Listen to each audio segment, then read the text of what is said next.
La cabaña con el techo azul estaba silenciosa como siempre. En un sueño fugaz, la investigadora de paracausalidad descubrió la verdad detrás del dado de Babilonia. Examinó cuidadosamente los patrones ocultos, como un astuto astrólogo rastrea los movimientos de las estrellas. Lo que pueda parecer errores o accidentes no niega las verdades del destino. Por el contrario, afirman su existencia. Solo pregúntale al gran Heráclito. En un universo no observado, el dado de Babilonia gira perpetuamente, dictando el destino de todos en un tiempo que es tanto infinitamente largo como infinitamente corto. Mira, cerró los ojos. Respetaba la aleatoriedad de los números y el destino. Respetaba el juicio del dado. De lo contrario, se habría perdido sumisamente en los huecos del tiempo y bajaría para siempre como un fantasma en el olvido.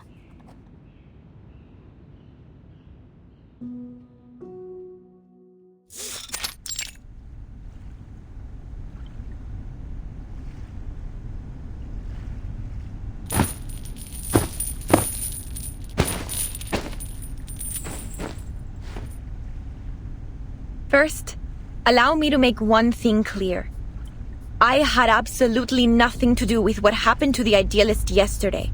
I swear it on my career as a writer. As you all know, the idealist and I are the representatives of the two factions of La Sociedad de Poetas de las Américas. As you also know, we have been at peace since the Let Sleeping Dogs Lie agreement was signed a few months ago. Despite our differing views, we have coexisted to this day under the watchful gaze of the Central Tower.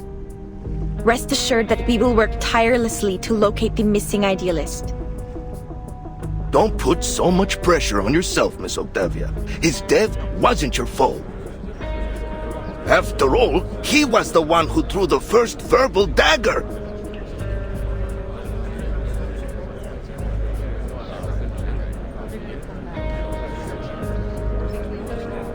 Show some respect, you morons.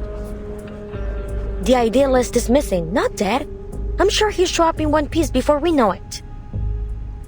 Better face the hard truth now, Roberta. Though, I have to say, it won't be easy for you to find a no later as mad as him.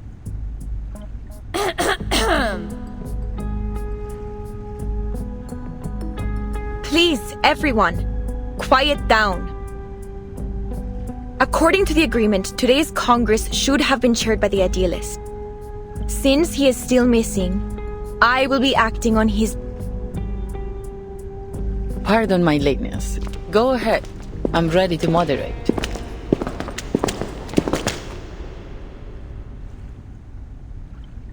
Miss Ford, I looked over the incarceration and visitor records from the past 6 months. There was no mention of anyone named Doris. Then it seems only the physician knows the whereabouts of Dr. Dorez. Miss Jailer, we need to meet with the physician. It's important. Listen, you really shouldn't take the inmates' ramblings too seriously.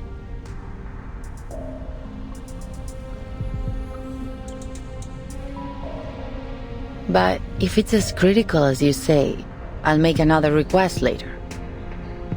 That said, I'm afraid the meeting won't happen for at least a few days. Understood. For now, please join us for today's Congress. Espectacular! Do you hold literary salons like this every day? This place is practically a writer's paradise. So, you're the host of the salon, Octavia? I say we set aside our differences and have a titillating literary discussion. You've come at the right time. You may serve as witnesses for the Congress alongside the jailer, like a citizen's jury in a court. Your suggestion aligns with the congressional rules. Very well. Huh? Congress? Witnesses? Isn't this a salon? Which topic are we discussing? Literary theories? Schools? Principles? Languages? Oh, narrative perspectives? None of those.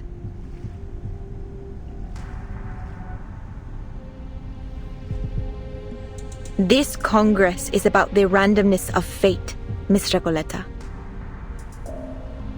Randomness of fate?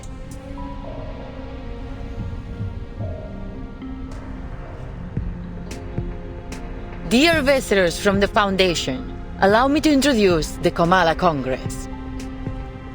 What happened yesterday was merely a brief anomaly. In the Panopticon, spontaneous order among the inmates is the norm, and the Kamala Congress serves as its truest reflection. Spontaneous order? Yes.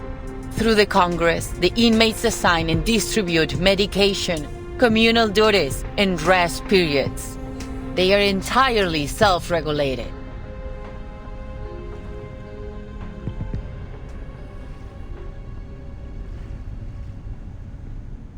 I hereby announce the commencement of the 7th Kamala Congress.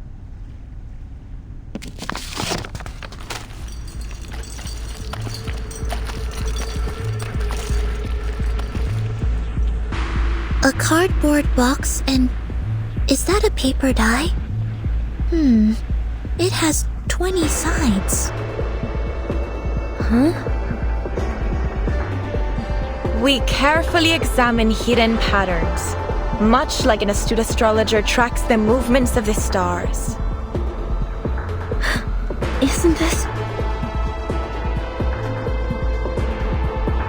this just like the Die of Babylon? The MacGuffin that weaves through the entire plot? The infinite symbiote of fate? And the symbol that compresses time into a shriveled circle? What may seem like errors or accidents doesn't negate the verities of destiny. On the contrary, they affirm its very existence. Just ask the great Heráclito. In an unobserved universe, the die spins in perpetuity, Dictating the fate of all in time that is both infinitely long and infinitely short? Look, I've closed my eyes. I respect the randomness of numbers and destiny. I respect the die's judgment.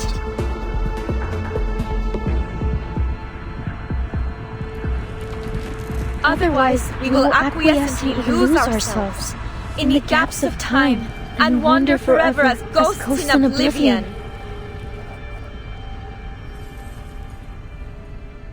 I don't understand what's going on. Oh, but the irony that I probably have more idea what's going on than anyone here. Miss Recoleta, this is all in your novel, isn't it? I'm afraid so. The recitations, the references to an astrologer and Heráclito, they couldn't possibly be just a coincidence. Then, could it be? Will they look to the die to dictate their fate?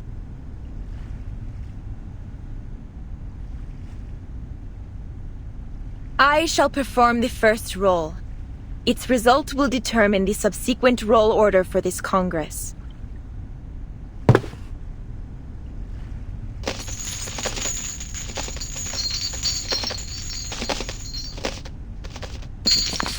The result is 5. This check complies with the prerequisite conditions of the ruling of the die, and the standard roll order has been established.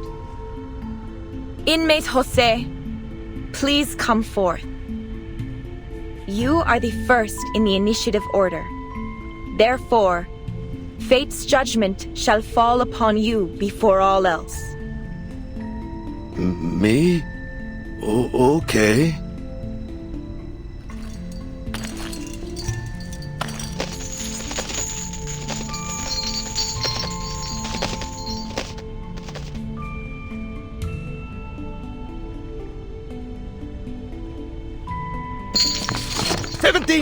It's 17! Ah, what a wonderful number! 17! Like an oasis in an endless desert.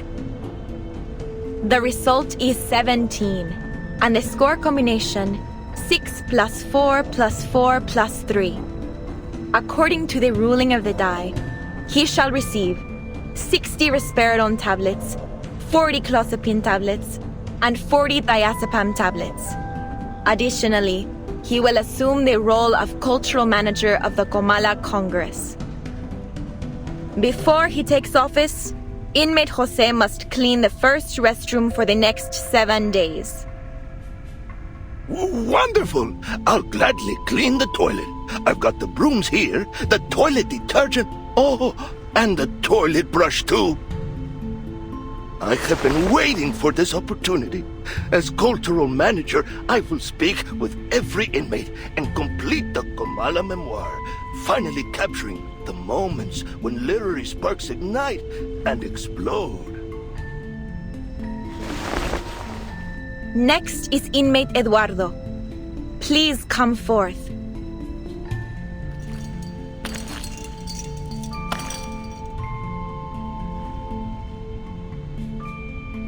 But I can't remember the ruling of the die. I can't remember anything. Damn it. Sorry, Senora Octavia, but I don't think I can do this. I didn't get any medication in the last Congress. I've had multiple episodes. It's like my brain's jammed or something. It's all right, inmate Eduardo. It's easy. You don't need to know the rules to roll the die. Give me your hand, I'll help you.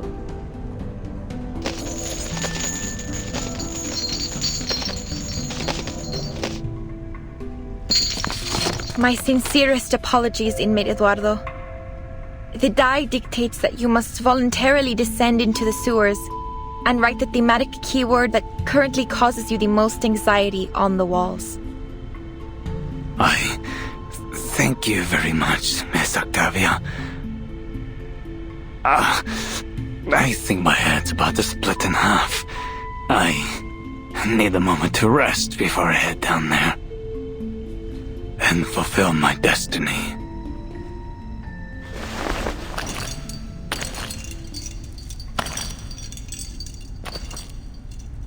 Jailer, are you really letting them make every decision with the roll of a die? Eduardo is clearly in a much more dire condition than Jose.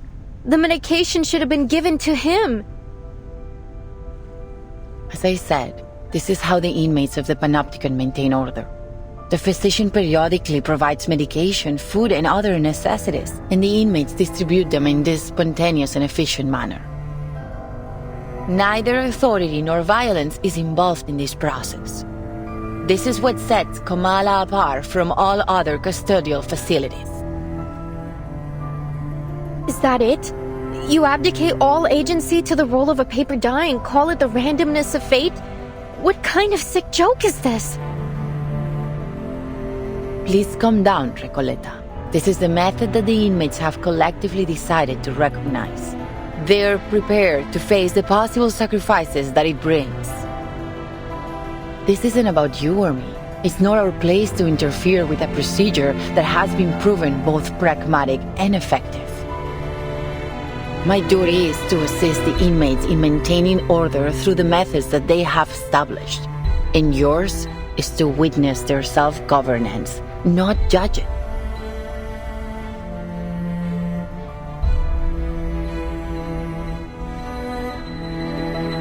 If everything somehow unfolds as it does in my novel, then every role is already predetermined. Verton, do you remember the story I told you last night? The odds of both success and failure were consecutively multiplied. I remember. As soon as a character experiences a failure, they continue to suffer failures in an endless chain reaction. None of Eduardo's future dice rolls will ever result in a number higher than 10.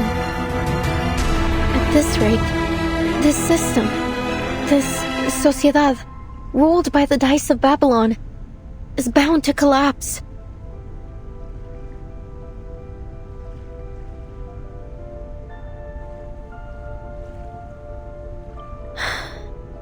Eduardo will never receive any medication. The moment he writes the keyword on the wall could very well be the moment he spells out his own death. No, I can't let this happen. I have to do something.